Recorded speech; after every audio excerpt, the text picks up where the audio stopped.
Yahweh, Yahweh, batela mikongo. Yahweh, Yahweh, benisa mikongo. Yahweh, Yahweh, batela mikongo.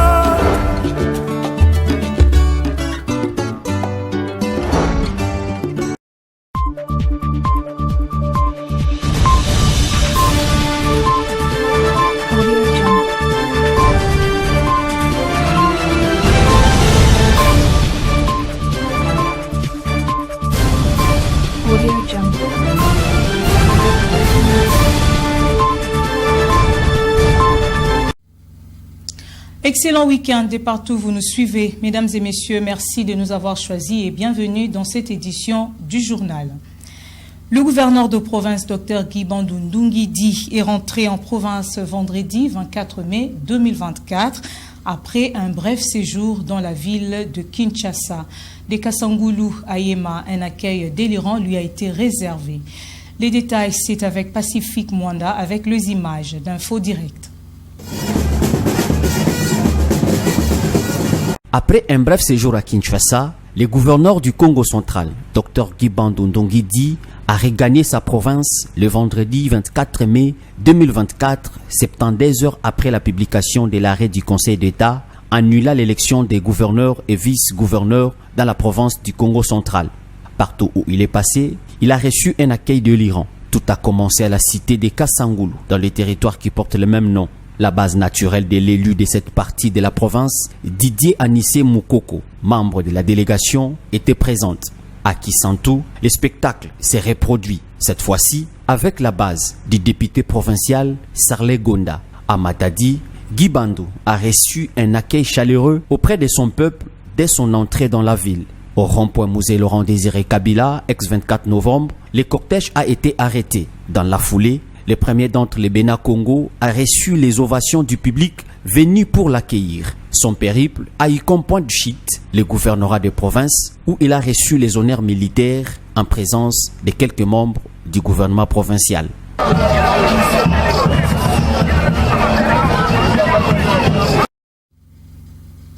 Parlons infrastructure dans cette édition du journal. L'état des délabrements du pont d'Ibongo situé au quartier Ville-Basse dans la commune de Matadi suscite des inquiétudes auprès de la population. Sa rénovation en est une évidence, nous dit Mamine Bodi.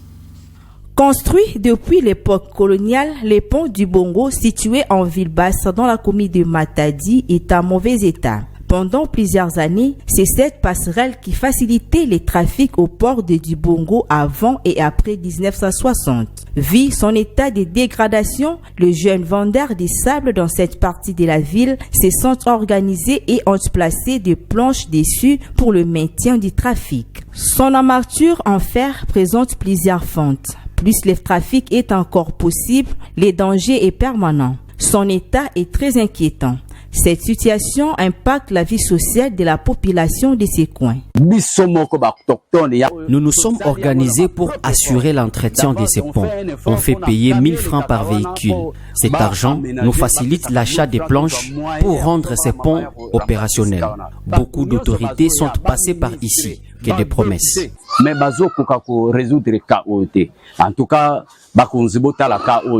Un appel est donc lancé auprès des autorités compétentes pour une issue. En national, le président de la République, Félix-Antoine Tshisekedi Tshilombo, a reçu vendredi 24 mai 2024 à la Cité de l'Union africaine une dizaine d'ambassadeurs de l'Union européenne accrédités en République démocratique du Congo. Ces diplomates européens sont venus réitérer leur soutien au président de la République. Suivez. Dans le cadre du renforcement du partenariat stratégique entre l'Union européenne et la République démocratique du Congo, le chef de l'État Félix-Antoine Tshisekedi Tshilombo a reçu en audience ce vendredi 24 mai 2024 à la Cité de l'Union africaine une dizaine des ambassadeurs de l'Union européenne accrédités en RDC. Les enjeux sécuritaires majeurs qui prévaut en République démocratique du Congo a été débattu au cours de ces assises. Conduite par Nicolas Berlanga Martinez, diplomate de l'Union européenne en RDC, ces diplomates ont condamné la tentative du coup d'État manqué du dimanche 19 mai dernier. La stabilité politique et sécuritaire est une évidence pour le développement et la prospérité d'une nation, a conclu le chef de la délégation.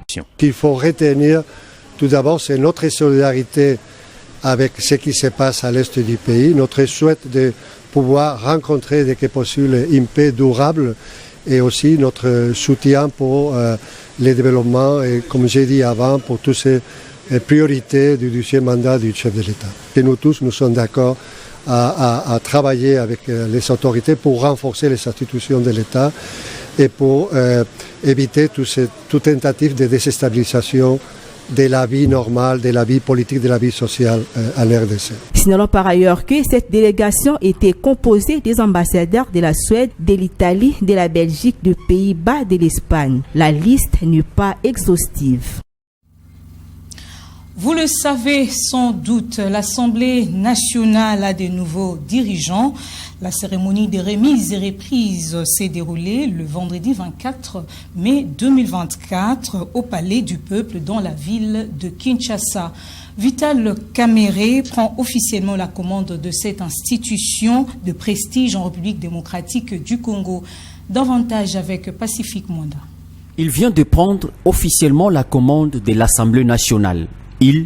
C'est le bureau définitif récemment installé par le bureau d'âge. Présidé par Christophe Mbosonko Diampoanga, la cérémonie des remises-reprises s'est déroulée le vendredi 24 mai 2024 au Palais du Peuple dans la ville-province de Kinshasa, devant une équipe restreinte composée du personnel administratif de cette institution de prestige en RDC, quelques députés nationaux et autres. Le président sortant, Christophe Mbosso, transmet le pouvoir au nouveau locataire de l'Assemblée nationale, Vital Kamerhe, accompagné de sa suite. À la fin de la cérémonie, il s'est exprimé en ces termes.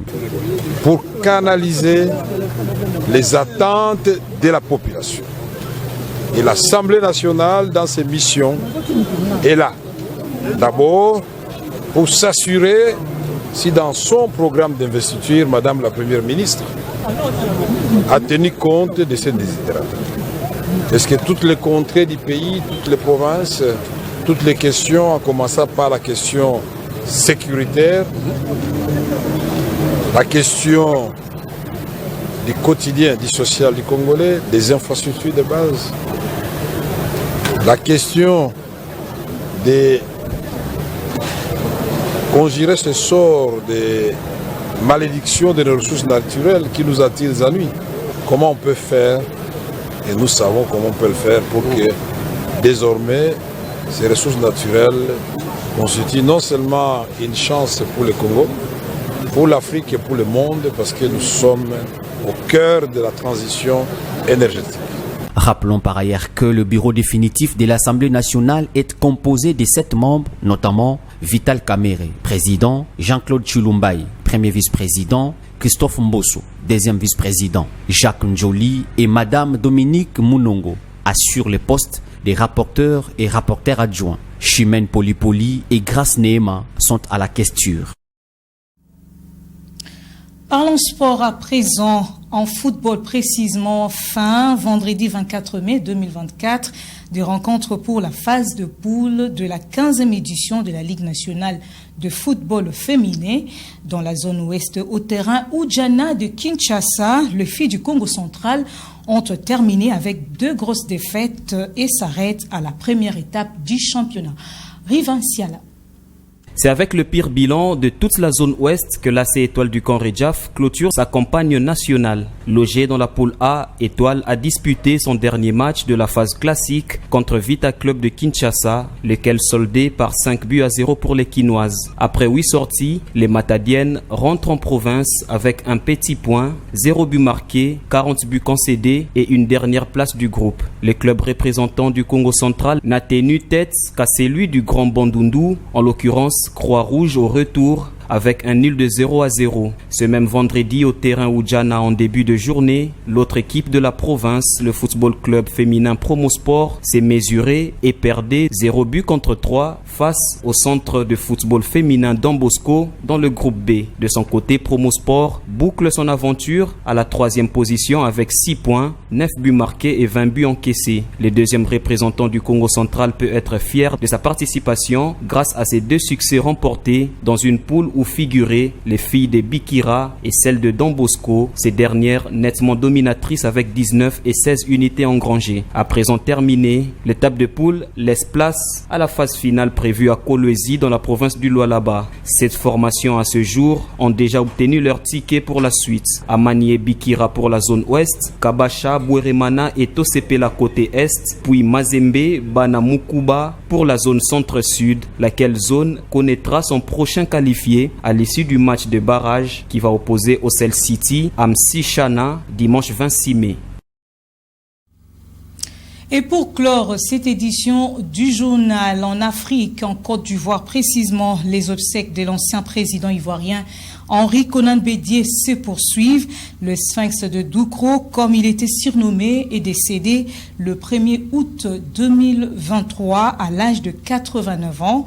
Aujourd'hui, les Ivoiriens ont assisté à l'hommage de la nation sur l'esplanade de la présidence. Suivez ces comptes rendus des confrères de TV5 Monde. Ce fut une cérémonie émouvante, emplie de recueillement. Plusieurs centaines de personnes étaient présentes. Toute la classe politique ivoirienne était réunie. On peut noter notamment la présence du président du Ghana, de l'ancien président de la Côte d'Ivoire, Laurent Gbagbo, et bien sûr de l'actuel chef d'État ivoirien, Alassane Ouattara.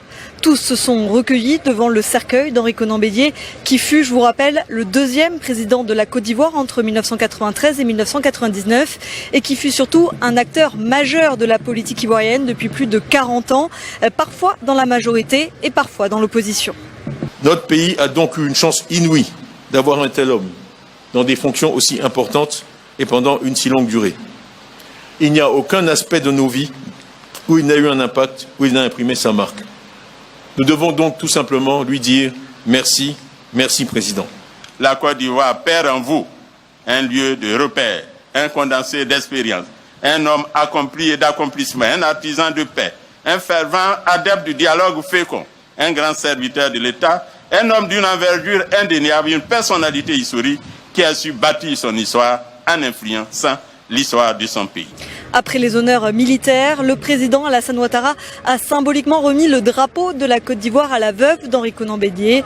Les obsèques vont se poursuivre pendant une semaine, principalement au village de Pépressou, le village natal d'Henri Konan Bédié, situé dans le centre-est du pays.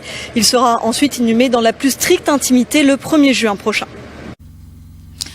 Et c'est la fin de cette édition du journal. Mesdames et messieurs, merci à vous de nous avoir suivis. Merci à toute l'équipe qui l'a réalisé. Nous aurons le plaisir d'être chez vous d'ici peu. En attendant, restez fidèles au programme des Ma Bannière TV.